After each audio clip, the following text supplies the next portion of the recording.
ஞாபகத்தில் அவரால் வளர்க்கப்பட்டிருக்கிறார்கள். இந்த கோழைகள் இதோடு முடிந்துவிடும், இந்த சகாப்தமும் தலித் விடுதலையும் என்பதை அவர்கள் எண்ணிக்கொள்ளக்கூடாது. நீங்கள் ஒரு ஆம்ஸ்ட்ராங்கை சாய்த்திருக்கிறீர்கள், அவர் வளர்த்தெடுத்த 1008 ஆம்ஸ்ட்ராங்குகள் தமிழ்நாட்டில் இருக்கிறார்கள் என்பதை நீங்கள் மறந்துவிடக் கூடாது.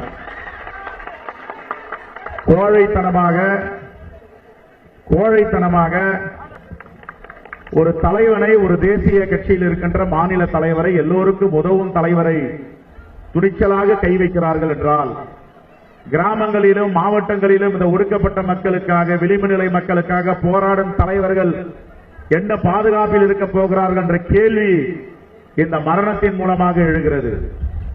காவல்துறை, தமிழ்நாடு அரசு அவர்களுக்கு காங்கிரஸ் பேரியக்கத்தின் மூலமாக வைக்கின்ற வேண்டுகோள், தலித் மக்களுக்கும் அதனுடைய தலைவர்களுக்கும் நீங்கள் பாதுகாப்பு அளிக்க வேண்டும்.